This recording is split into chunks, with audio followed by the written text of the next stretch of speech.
நான் உங்களுக்காக ஒரு ஆட் தயாரிக்கும் போது அது வந்து கம்பெனிக்காக தயாரிக்க கூடாது, ஆடை பார்க்குறவங்களுக்காக தயாரிக்கணும். ஸ்பான்சர் ஆட்ஸ்னு 4 வரும். நான் தேடுற விஷயம் வந்துட்டு எங்கேயாச்சும் அடி மட்டும் கீழே பாட்டம்ல இருக்கும். அதை அடிமட்டத்துலேருந்து மேலே கொண்டு வரது தான் டிஜிட்டல் மார்க்கெட்டிங் பர்சனோடைய ஒரே கடமை. குவாலிட்டி காம்ப்ரமைஸ் ஆகுதா? காம்ப்ரமைஸ் பண்ணுறவங்க தான் சொல்லணும். இப்போ குவாலிட்டி விட அம்யூனிட்டிஸ் ரொம்ப புஷ் பண்றாங்க. 100+ அம்யூனிட்டிஸ், 500+ அம்யூனிட்டிஸ், வாவ் அப்படின்னு சொல்றதை விட்டுட்டு 200 என்னது அதை தெரிஞ்சுக்கணும். அந்த 200 எனக்கு வேணுமா அப்படிங்கிறத நாம புரிஞ்சுக்கணும். Do you think ads these days are very misleading? ஆடை என்ஜாய் பண்ண காலம் போய் ஆடை பார்த்தாலே பயப்படுற வெறுக்கிற காலத்துக்கு நம்ம வந்துட்டோம். கஸ்டமர்ஸ் வந்து ஆட்ல இதெல்லாம் போட்டிருக்கணும், அதெல்லாம் விடுப்பா உண்மையை சொல்லு. ப்ரைஸ் பார்த்தீங்கன்னா நிறைய பேர் என்ன பண்ணுவாங்கன்னா, ப்ரைஸ் இன் பர்டிகுலர் ஏரியா வந்துட்டு இவ்வளோ, ஆனால் இப்போ டிஸ்கவுண்ட்ல நாங்கள் உங்களுக்கு கொடுக்கறது இவ்வளோ. இந்த இவ்வளோவா மாறிடும். மார்க்கெட்டிங் வந்து it's so much of colours. அங்கே போய் பார்க்கும்போது நீங்கள் பார்க்குறது வந்து செங்கல், மண், ஜல்லி, தூசி. ஃபர்ஸ்ட் டைம் பையர்ஸ் வந்துட்டு இப்போதான் வீடு வாங்க போறாங்க. அவங்களுக்கு ஒரு 5 டிப்ஸ் கொடுப்பீங்கன்னா என்னமா டிப்ஸ் கொடுப்பீங்க? ரொம்ப முக்கியமான டிப் வந்து எப்போ எங்கே. உங்க நவன்ஸோட core value, we are not businessmen in this profession, we are professionals in this business.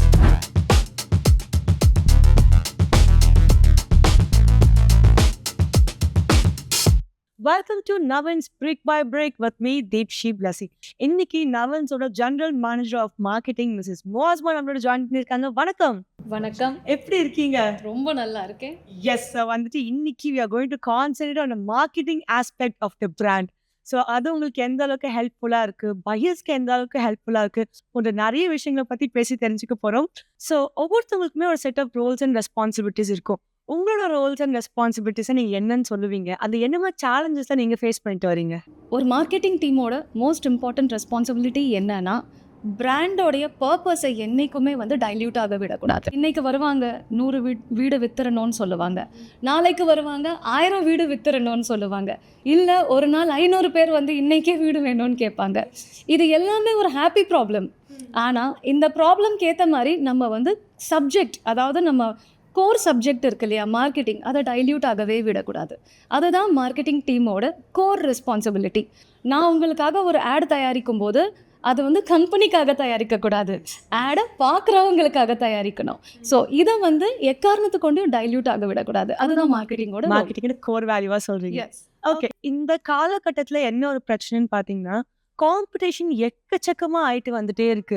Naveen start ஆகும்போது எத்தனை பில்டர்ஸ் இருந்தாங்கன்னு தெரியல. இப்போ இன்ஸ்டாகிராம் ஓப்பன் பண்ணி சும்மா 2 BHK வீடு வாங்கணும் அப்படின்னு சொல்லிட்டு நான் பார்த்தேன்னா என் ஃபீட் ஃபுல்லாவே 2 BHK வீடா தான் இருக்கு.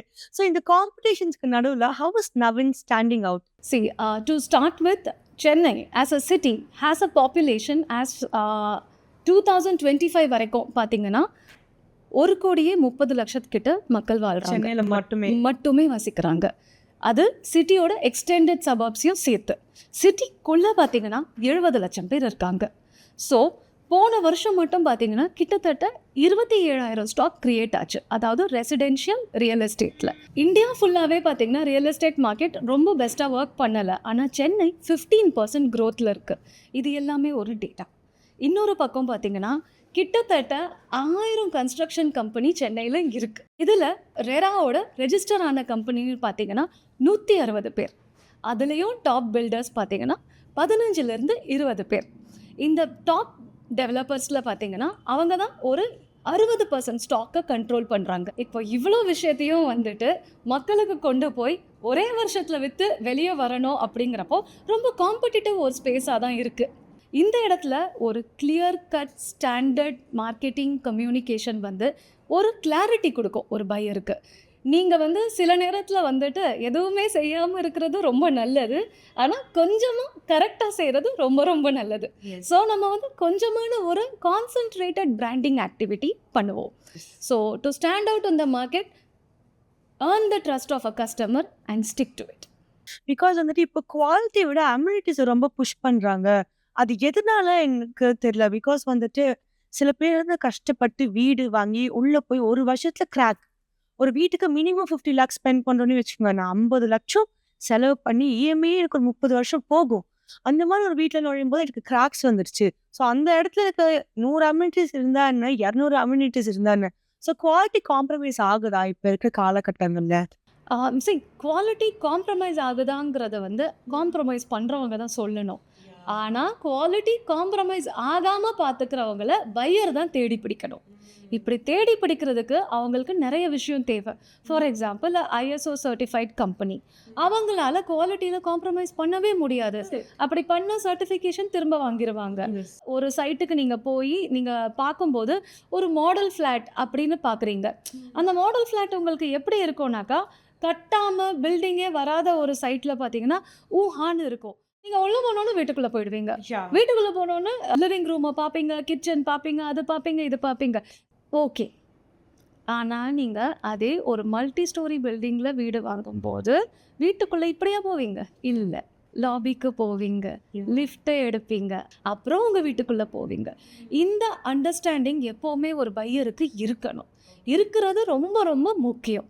அந்த model flat is not a functional flat. So நீங்கள் என்ன பண்ணுங்கள், இன்னும் ஒரு அன்சோல்டு ஃப்ளாட்டையும் பாருங்கள். அது காலியாக இருக்கும். அது உங்களுக்கு ஒரு ஐடியா கொடுக்கும். ஸோ இது எல்லாமே ஒரு ஹோம் பையர் ஒரு சைட்டுக்கு போகும்போது எனக்கு தெரிஞ்சு குறைஞ்சபட்சம் ஒரு மணி நேரம் செலவழிக்கிறது ரொம்ப முக்கியம். இப்போ இருக்கிற ஜென்ரேஷன் வந்துட்டு ஆல்ரெடி ரொம்ப இன்ஃபார்ம்டாக இருக்காங்க. பட் ஆனால் வந்துட்டு இன்னும் இந்த ஒரு விஷயத்தில் உங்களுக்கு நாலேஜ் நிறைய தேவைப்படுது அப்படின்னு நீங்கள் எந்த ஒரு விஷயத்த சொல்லுவீங்க? ஒரு பையருக்கு நாலேஜ் தேவைப்படுற விஷயம் என்னென்னு பார்த்தீங்கன்னா அம்யூனிட்டிஸ். அதாவது 100+ அம்யூனிட்டிஸ், 500+ அம்யூனிட்டிஸ் அப்படின்னு சொல்கிறாங்க. ஒரு நிமிஷம் வந்து அந்த 100+ என்னன்னு டைம் எடுத்து படிங்க. அதாவது park with a walkway with a swing, இது எல்லாமே பார்க்கில் வந்துருச்சு. நீங்கள் அங்கே போய் இங்கே 50 அம்யூனிட்டி இருந்துச்சு, எங்கன்னா 50மே இந்த பார்க்குள்ளே தான் இருக்குது அப்படின்னு சொல்லிடுவாங்க. ஸோ இந்த மாதிரியான விஷயத்த வந்து இன்னும் கவனமாக இன்னும் உன்னிப்பாக பார்க்கணும் ஒரு ஹோம் பையர். அந்த அம்யூனிட்டிஸுங்கிறத ++ன்னு சொல்லும்போது அது என்ன அப்படின்ட்டு ஒரு QR கொடுத்துருப்போம், இல்லை வெப்சைட்குள்ளே போய் பார்க்கும்போது இருக்கும். அதில் ரொம்ப ட்ரூவாக அந்த அம்யூனிட்டிஸை லிஸ்ட் பண்ணுவாங்க. Club house, gym, library, home theatre, yes, jogging track, walking track, இந்த மாதிரி எல்லாமே சொல்லுவாங்க. இது எல்லாம் ரொம்ப ப்ரையாரிட்டி. 200 வந்துட்டு குவாலிட்டேட்டிவாக அப்ரோச் பண்ணணும். 200 என்னது அதை தெரிஞ்சுக்கணும். அந்த 200 எனக்கு வேணுமா அப்படிங்கிறத நாம் புரிஞ்சுக்கணும். அதை புரிஞ்சுக்கிட்டா வீடு வாங்குறதுக்கு உங்களுக்கு டெசிஷன் மேக்கிங் இன்னும் ஈஸியாக இருக்கும். ஸோ வந்துட்டு இப்போ டிஜிட்டலி நிறைய சேஞ்சஸ் வந்துட்டு இருக்கு இல்லைங்களா? ஸோ இந்த சேஞ்சஸ்னால இந்த மார்க்கெட் ஏதாச்சும் ஒரு விதத்தில் அஃபெக்ட் ஆகும் நீங்கள் நினைக்கிறீங்களா? Too much of digital influence அப்படின்னு சொல்லிட்டு ஒரு 5 இயர்ஸில் டிஜிட்டல் வந்து இந்த மார்க்கெட்டை பெருசாக காட்டும். Okay. Digital always tax input from you. Yes. And it never really analyzes it 100%. So digital வந்து உங்களுக்கு எல்லாமே இப்படி காட்டும். அதை இப்படி பார்க்க வேண்டியது ரொம்ப முக்கியம். அல்காரிதம் பேஸ்டாக தான் டிஜிட்டல் ஒர்க் பண்ணுது. ஸோ நீங்கள் வந்துட்டு ஹோம்ஸ் நியர் சென்னை இல்லை 2 BHK அப்பார்ட்மெண்ட்ஸ் நியர் சென்னை அப்படின்னு போட்டிங்கன்னா நியர் சென்னைன்னு நீங்கள் போடுறீங்க இல்லையா, அது ரொம்ப முக்கியம். ஏன்னாக்கா சென்னைக்கு மிக மிக அருகில் இருக்கு இல்லையா, இதை டிஜிட்டல் வந்து இப்படி தான் புரிஞ்சுக்கும். இதை உருவாக்கினதே டிஜிட்டல் தான். அதாவது சென்னையும் காட்டும், செங்கல்பட்டோ காட்டும். ஸோ டிஜிட்டல் வந்துட்டு நல்ல இன்ஃபர்மேஷன் தான், ஆனால் ஓவர் இன்ஃபர்மேஷன் கொடுக்கும். ஆஸ் அ பையராக கொஞ்சம் அதிகமாக, அதாவது ஒரு பேஜ் படிக்கிறதுக்கு பதிலாக 2 பேஜ் படிச்சிங்கன்னா உங்களுக்கு ஆன்சர் தெளிவாக கிடைக்கும். பட் நீங்கள் வந்துட்டு ஆட்ஸை பற்றி சில விஷயங்கள் சொல்லிட்டு இருந்தீங்க. But do you think ads these days are very misleading? Ads have become competitive. Okay. Between misleading and competition is a very thin gap only. I have to win the competition, but I have to somehow win the competition. அந்த லெவலில் தான் வந்துட்டு அதிகமான supply இருக்கிற competition இருக்கிற markets operate ஆகுது. Ads are definitely not misleading. ஏன்னா regulatory boards இருக்குது, உங்களுக்கு ஆடு பார்க்கக்கூடிய எல்லா நார்ம்ஸும் இருக்குது. என்னை பொறுத்த வரைக்கும் வீடு வாங்குறதுக்கு முன்னாடி ஒரு கன்சியூமர் வெறுமனே ஆடை மட்டும் பார்க்கக்கூடாது. ஒரு 2-3 விஷயத்த பண்ணணும். என்னன்னாக்கா அந்த டெவலப்பரோடைய வெப்சைட்குள்ளே போங்க. இப்போ நீங்கள் கூகுளில் போய் ரெகுலராக சர்ச் பண்ணிங்கன்னா ஸ்பான்சர்ட் ஆட்ஸ் வரும். அதுக்கப்புறமா பார்த்தீங்கன்னா official website of the company இருக்கும். அதை தயவு செஞ்சு யூஸ் பண்ணுங்க. ஏன்னா அது உங்கள் இன்ஃபர்மேஷனுக்கு அது ஒரு பேண்டோரா பாக்ஸ் மாதிரி. ஓகே. எல்லா இன்ஃபர்மேஷனும் உங்களுக்கு அதில் கொடுத்துரும். வெப்சைட்குள்ளே போயிட்டதுக்கப்புறமா வந்து ப்ராஜெக்டை டைப் பண்ணுங்கள், அதோட ஃபோட்டோஸ் வரும், டீட்டெயில்ஸ் வரும், ப்ரோஷர் வரும். இது எல்லாத்த விட முக்கியமாக ஒரு விஷயம் பண்ணணும். அதாவது இது எல்லாமே கொடுக்கும்போதே பார்த்தீங்கன்னா அந்த டெவலப்பர் ஒரு மேப் கொடுத்துருப்பாங்க, லொக்கேஷன் மேப். எஸ். தயவு செஞ்சு அதை கிளிக் பண்ணுங்க. அதை கிளிக் பண்ணி அந்த ரூட்டை பாருங்க. நான் ஷோலிங்கநல்லூர்னு சொல்லிட்டு நீங்கள் சைட் விசிட்காக வரும்போது ஷோலிங்கநல்லூர் சிக்னல்லேருந்து 25வது நிமிஷத்தில் ஏதோ ஒரு சந்துக்குள்ளே கார் போயிட்டுருக்கோம். உங்களுக்கு பயமாக பக்குன்னு இருக்கும், கடத்துறாங்களா அப்படின்னுட்டு. இல்லை, அதை வந்து அந்த மேப்பில் பார்க்கும்போது உங்களுக்கு அந்த ஃபியர், அதாவது எக்ஸ்பெக்டேஷன் உங்களுக்கு கிளியர் ஆகிடும் ஒரு ஹோம் பையராக. அதே மாதிரி மேப்பில் ஹைலைட்ஸாக school, colleges, hospitals, super market இதெல்லாமே கொடுத்துருப்பாங்க, பேங்க்ஸ். இது எல்லாமே இந்த கூகுள் மேப்பில் அப்படியே நேவிகேட் பண்ணும்போதே பாருங்கள் எங்கெல்லாம் இருக்குன்னு. இது எல்லாத்தையும் மீறி கூகுள் மேப்பில் ஸ்ட்ரீட் வியூன்னு ஒரு ஆப்ஷன் இருக்குது. அதை அழுத்தி அந்த ப்ராஜெக்டோட ஸ்டேஜ், அதாவது இப்போ இல்லை, அட்லீஸ்ட் ஒரு பாஸ்ட் 6 months 8 months அந்த ப்ராஜெக்ட் என்ன ஸ்டேஜில் இருக்குன்னு அதை காட்டிடும். மார்க்கெட்டிங் வந்து it's so much of colours. ஆடில் கலர் இருக்கும், மாடல் நல்லா அழகாக இருப்பாங்க, வேர்ட்ஸ் எல்லாம் ஃப்ளவரியாக இருக்கும். அங்கே போய் பார்க்கும்போது நீங்கள் பார்க்குறது வந்து செங்கல், மண், ஜல்லி. ஸோ அங்கே போகும்போது உங்களுக்கு ஐயோ இதுக்காக வந்தேன் அப்படின்னு இருக்கும். ஸோ அதனால் எப்போவுமே வந்து வெப்சைட்குள்ளே போய் இந்த பேசிக் ஸ்டெப்ஸ் எல்லாம் நீங்கள் பண்ணிங்கன்னா நான் எதை பார்க்க போகிறேன் அப்படிங்கிற ஒரு மென்டாலிட்டி உங்களுக்கு வந்துடும். நீங்கள் பார்த்த கஸ்டமர்ஸ் ஃபீட்பேக் ஏதாச்சும் உங்களோட மார்க்கெட்டிங் ஆஸ்பெக்டை சேஞ்ச் பண்ணியிருக்கா? Most of the real estate ads வந்து are believe to be misinformative or misleading. Customers வந்து சார் ஆடில் இதெல்லாம் போட்டிருக்கோன்னா அதெல்லாம் விடுப்பா உண்மையை சொல்லு, இந்த மாதிரி கேட்குற நாள் வரும்போது அந்த மாதிரி கஸ்டமர்ஸை ரிப்பீட்டடான அந்த இன்சைட் வரும்போது ஒரு மார்க்கெட்டிங் ஆப்ரேஷனல் ஸ்டாண்ட் எடுத்தோம். அதாவது என்ன இருக்கோ அதை தான் ஆடு காட்டணும், ஆடில் என்ன இருக்கோ அதை தான் நம்ம சொல்லணும், அதை தான் டெலிவரும் பண்ணணும். கஸ்டமர்ஸ்க்கு வந்து ஒரு ஆடை பார்த்தா அதில் என்ன பார்க்கணும் அப்படிங்கிறது புரியலை. இப்போ ஒரு ஹோம் பையர் இருக்காங்க, அவங்க தொடர்ந்து நியூஸ் பேப்பரில் 1, 2, 3ன்னு ஆட்ஸ் பார்த்துட்டே இருக்காங்க ரியல் எஸ்டேட்டில். ஆனால் அந்த ஆடில் எந்த ஏரியாஸ் எல்லாம் கான்சென்ட்ரேட் பண்ணணுங்கிறது ரொம்ப முக்கியம். இப்போ ஃபார் எக்ஸாம்பிள் ஒரு யூஷுவல் பையர் வந்து ஆடை ஓப்பன் பண்ணி பார்க்கும்போது டைட்டில் பார்ப்பாங்க, பிராண்ட் அம்பாசிடர் பார்ப்பாங்க, அந்த ஃபோட்டோ பார்ப்பாங்க, அதோட அமெனிட்டிஸோட ஃபோட்டோஸ் இருக்கும், இதெல்லாம் பார்ப்பாங்க. ஆக்சுவலாக இதெல்லாமே நீங்கள் அப்புறமா தான் பார்க்கணும். செகண்டரியாக பார்க்க வேண்டிய விஷயத்துக்கு பிரைமரி இம்பார்ட்டன்ஸ் கொடுத்துட்றாங்க. எஸ், இதுக்கு பேர் வந்து மார்க்கெட்டிங் மயோப்பியா அப்படின்னு சொல்லுவாங்க. அதாவது தொடர்ந்து ஒரே ஸ்டைலில் மார்க்கெட்டிங் பண்ணிகிட்டே இருந்தோன்னா end of the day people வந்து தன்னை அறியாமல் அதை தான் வந்துட்டு மார்க்கெட்டிங்னால இதை தான் பண்ணணும்னு நம்ப ஆரம்பிச்சிடுவாங்க. ஒரு கன்சியூமர் வந்து கரெக்டாக வீடு வாங்கணும்னு ஆசைப்பட்டு ஒரு ஆடை பார்க்கும்போது அவங்களுடைய ஃபோக்கஸ் எல்லாமே மொதல் விஷயம் லொக்கேஷன், அது ரொம்ப முக்கியம். இப்போது நவீன்ஸ் மயூரா கார்டன்ஸ் அட் வலசரவாக்கம் அப்படின்னு நம்ம சொல்லும்போது வலசரவாக்கம்னு அதில் எழுதியிருக்கு இல்லையா, அது உங்களுக்கு வேணுமான்னு நீங்கள் முதல்ல பார்க்கணும். அது பார்த்த மறு நிமிஷம் பார்த்தீங்கன்னா வேரியண்ட், அதாவது 2 BHK 3 BHK 4 BHK high rise low rice அப்படின்னு எழுதியிருப்போம். ஒரு பில்டர் எப்போவுமே வந்து ஆட் போடும்போது இந்த இன்ஃபர்மேஷன் எல்லாம் பேசிக்காக கொடுத்தே தீரணும். நம்மளுடைய ரெகுலேஷன்ஸும் ரொம்ப ஸ்ட்ராங்காக இருக்குது. மூணாவதாக பார்க்கக்கூடிய ரொம்ப முக்கியமான விஷயம் ப்ரைஸ் இன் பர்டிகுலர் ஏரியா வந்துட்டு இவ்வளோ, ஆனால் இப்போது டிஸ்கவுண்ட்டில் நாங்கள் உங்களுக்கு கொடுக்குறது இவ்வளோ அப்படின்னு சொல்லுவாங்க. இந்த இவ்வளோவா மாறிடும் நீங்கள் கரெக்டாக அனலைஸ் பண்ணலைன்னா. அந்த ப்ரைஸ்க்கு பக்கத்தில் ப்ளஸ் அப்படின்னு போட்டிருப்பாங்க. டேர்ம்ஸ் அண்ட் கண்டிஷன்ஸ் அப்ளை, அதானே சொல்கிறீங்க? அதை விடவும் அடுத்த லெவலில் மார்க்கெட்டிங் இப்போ டெவலப் ஆகி பேஸ் ப்ரைஸ் அப்படின்னு சொல்லிடுவாங்க. ஹோம் பையிங் ப்ராஸ்பெக்டாக இருந்தால் இந்த ப்ரைஸ்க்கு பக்கத்தில் பேஸ் ப்ரைஸ் இருக்கா, ஆல் இன்க்ளூசிவ் ப்ரைஸ் இருக்கா, இல்லைன்னா இந்த ப்ரைஸ்க்கு பக்கத்தில் ரெஜிஸ்ட்ரேஷன் ஜிஎஸ்டி எக்ஸ்ட்ரா அப்படின்னு இருக்கான்னு பார்க்குறது ரொம்ப முக்கியம். ஏன்னா அதுவே உங்களை வந்து தப்பான ரோட்லேருந்து இழுத்து கரெக்டான ரோடுக்கு கொண்டு வந்துடும். லாஸ்ட்டாக நீங்கள் பார்க்க வேண்டியது வந்து ஹேண்ட் ஓவர். நீங்கள் என்ன பண்ணணும்னா rera.tn.gov.in, இது வந்து தமிழ்நாடு ரியல் எஸ்டேட் ரெகுலேட்டரி அத்தாரிட்டியோடைய வெப்சைட். ஒரு ப்ராஜெக்ட் வந்துட்டு அட்வர்டைஸ் பண்ணுறதுக்கு முன்னாடி முதல்ல ரேராவில் ரெஜிஸ்டர் பண்ணியிருப்பாங்க. கண்டிப்பாக அப்ரூவ்டாக இருக்கணும்.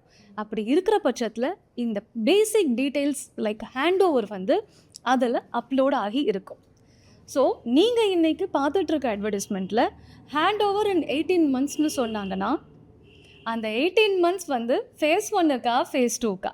நீங்கள் 18 monthsனு சொல்லிவிட்டு ப்ரைஸ் இங்கே 5000 சார், அங்கே 5400 சார், நீங்கள் இங்கே வாங்கிக்கோங்க அப்படின்னு நம்ம சொல்லுவோம். இது வந்து அப்புறமா வரக்கூடிய ஒரு ஃபேஸ் 2ல வரக்கூடிய ஒரு வீடாக இருக்கும். ஸோ நீங்கள் 18 மந்த்ஸ் ஹேண்ட் ஓவரை பார்த்துட்டு ஃபேஸ் 2ல வாங்குறீங்களா அப்படிங்கிறத கண்டிப்பாக இந்த வெப்சைட்குள்ளே போய் பார்க்கும்போது phase 1 hand over date, phase 2 hand over date அப்படின்னு பலதரப்பட்ட ஹேண்ட் ஓவர் டேட்ஸ் எழுதியிருப்பாங்க. ஓகே அதை முதல்ல புரிஞ்சுக்கோங்க. ஓகே. ஒரு ஃபர்ஸ்ட் டைம் பையர்ஸ் வந்துட்டு இப்பதான் வீடு வாங்க போறாங்க. அவங்களுக்கு எதுவுமே தெரியாதுன்னா, அவங்களுக்கு ஒரு 5 டிப்ஸ் குடுப்பீங்கன்னா, என்னமா டிப்ஸ் குடுப்பீங்க? இப்போ நீங்க வீடு வாங்க ரெடியா இருக்கீங்களா? எலிஜிபிலிட்டி இருக்கா? நான் கரெக்டான டைமில் தான் வீடு வாங்குறேனா? அப்படிங்கிற எல்லா இன்ஃபர்மேஷனும் ரொம்ப முக்கியம். அதுக்கப்புறமா எந்த லொகேஷன்ல வீடு வாங்குறீங்கங்கிறது ரொம்ப ரொம்ப முக்கியம். ஏன்னா இரலவெண்ட்டான லொகேஷன்ஸை தேடி நீங்கள் போகவே கூடாது. எனக்கு எங்கே வேணுமோ அங்கே வாங்கணும். ஏன்னா ஸ்டாக் அவைலபிளாக இருக்குது. 30,000 வீடு சென்னையில் அவைலபிளாக இருக்குது. ஒரு ஸ்கொயர் கிலோமீட்டரில் கிட்டத்தட்ட 26,000 பேர் வாழ்ந்துட்டுருக்காங்க இந்த சிட்டிக்குள்ளே. ஸோ உங்களுக்குன்னு ஒரு வீடு எல்லா லொக்கேஷன்லேயும் இருக்குது. யாருக்கிட்ட? இது வந்து ட்ரஸ்டடான பீப்புள் கிட்ட நீங்கள் போகிறது ரொம்ப ரொம்ப முக்கியம். ஒரு 2 நாள் இன்டர்நெட்டில் உட்காந்து பாருங்க, இந்த பில்டர் ஓகேவா, இந்த டெவலப்பர் ஓகேவா, இந்த ப்ராஜெக்ட் ஓகேவா, இப்படி எல்லாத்தையும் பாருங்க. பார்த்ததுக்கப்புறம் இந்த எவ்வளோன்னு ஒன்று இருக்கு இல்லையா, அது ரொம்ப முக்கியம். ஏன்னா இந்த எவ்வளோங்கிற ஆசைக்கு வந்து அளவே இல்லை. டிஸ்கவுண்ட், ஆஃபர், ஃப்ரீ, இது எல்லாமே பார்த்தீங்கன்னா வந்து ஆக மொத்தம் நீங்கள் காசு கொடுத்து வாங்குற விஷயமா தான் இருக்கும். சில பிளேயர்ஸ் வந்துட்டு உங்களுக்கு டிஸ்கவுண்ட்டே கொடுக்க மாட்டாங்க. ஒரு நல்ல வீடு வாங்குறதுக்கு நான் எதுக்கு உங்களுக்கு டிஸ்கவுண்ட் கொடுக்கணும் அப்படின்னு கேட்பாங்க. அவங்கக்கிட்ட நீங்கள் வாங்காமல், இல்லைங்க இங்கே வாங்க 2000 ரூபாய் நான் டிஸ்கவுண்ட் தரேன்னு சொல்லிட்டு நீங்கள் வாங்கினதுக்கப்புறம் ரொம்ப அதிகமான ஒரு சிக்கலில் மாட்டி விடுறவங்களை விட நீங்கள் 5 ரூபாய் அதிகமாக கொடுத்து நல்ல ப்ராடக்டை வாங்குறது ரொம்ப ரொம்ப முக்கியம். இங்க உங்க நவன்ஸோட கோர் வேல்யூ நான் என்னன்னு சொல்றீங்க? எதை பேஸ் பண்ணி உங்க மார்க்கெட்டிங் டீம் டிரைவ் ஆகுது? மார்க்கெட்டிங் பொறுத்த வரைக்கும் எங்களோட சேர்மன் டாக்டர் குமார் அவர் வந்துட்டு எங்களோட ஃபிலாசபியை செட் பண்ணும்போதே என்ன சொல்லியிருக்காங்கன்னா, we are not businessmen in this profession, we are professionals in this business. So the idea is be very professional, deliver a quality product and also please promise only what you can deliver. So இதை தான் வந்து ஒரு core ஃபிலாசபியாக நாங்கள் வந்து மார்க்கெட்டிங்கில் கொண்டு போயிட்டுருக்கோம். So marketing ஒரு கம்பெனிக்கு எந்த அளவுக்கு முக்கியம், ஆனால் நீங்கள் உங்கள் ப்ராடக்ட்டை மார்க்கெட் பண்ணாமல் அந்த பிராண்டை எவ்வளோ அழகாக மார்க்கெட் பண்ணி ஆடியன்ஸ் கிட்ட கொண்டு போய் சேர்க்குறீங்கன்ற பற்றி நிறைய விஷயம் சொன்னீங்க. நீங்கள் சொன்ன டிப்ஸ் எல்லாம் வந்துட்டு எனக்கே ரொம்ப யூஸ்ஃபுல்லாக இருந்துச்சு. ஐ திங்க் கண்டிப்பாக ஆடியன்ஸும் வந்துட்டு பயன்பெற்றிருப்பாங்கன்னு நினைக்கிறேன். So thank you so much. It was a wonderful conversation with you. Thank you. Yes, இன்னைக்கு வாஸ்வமான்கிட்ட நிறைய விஷயங்கள் கன்ஸ்ட்ரக்ஷன்ஸ் அண்ட் பில்டிங்ஸ் மார்க்கெட்டிங் ரிலேட்டடாக கேட்டு தெரிஞ்சுக்கிட்டோம். ஸோ மார்க்கெட்டிங்கில் எது ரொம்ப முக்கியமான விஷயம், ஒரு பையர்ஸ் எந்த விஷயத்த கவனிக்கணும், எந்த விஷயத்தால் டிசீவ் ஆகக்கூடாது, எந்த விஷயத்தால் டீவியேட் ஆகக்கூடாது. So top 5 points of marketing அப்படின்னு சொல்லிட்டு நிறைய விஷயங்களை பிரில்லியண்டாக நமக்காக எக்ஸ்பிளைன் பண்ணாங்க. தேங்க்யூ ஸோ மச் ஃபார் வாட்சிங் திஸ் வீடியோ அண்ட் கீப் வாட்சிங் நவீன்ஸ் பிரிக் by brick. This is தீப்ஷித் Dasi signing out. So we have the general manager sales Dr. Srinivasan sir. வணக்கம். அப்போதான் கஸ்டமருக்கே ஒரு ஐடியா வரும் அவங்களுக்கு என்ன வேணும் அப்படிங்கிறது. இன்னும் இருக்கக்கூடிய கஸ்டமர்ஸ்க்கு எதிர்பார்ப்பு எப்படி இருக்கு? டி நகர்ல ரிக்வயர்மெண்ட் இருக்கிறவங்க ஈவன் வெஸ்ட் மாம்பலம்ல கூட போய் வீடு பார்க்க கூடாது. இப்போ எதுவுமே தெரியாம ஃபர்ஸ்ட் டைம் நான் வந்து உங்களை மீட் பண்றேன் சார். ஒரு நர்வஸ் பையராக இருக்கேன். கஸ்டமர்ஸ் வரதே வந்து யாருக்கும் தெரியாம வீடு பார்க்க வருவாங்க. If I am a buyer, how do I get the best deal from you? 8 வருஷத்துல அந்த லோனை முடிச்சிட்டு நீங்க வெளில வரணும். அதுதான் பெரிய சேவிங்ஸ்.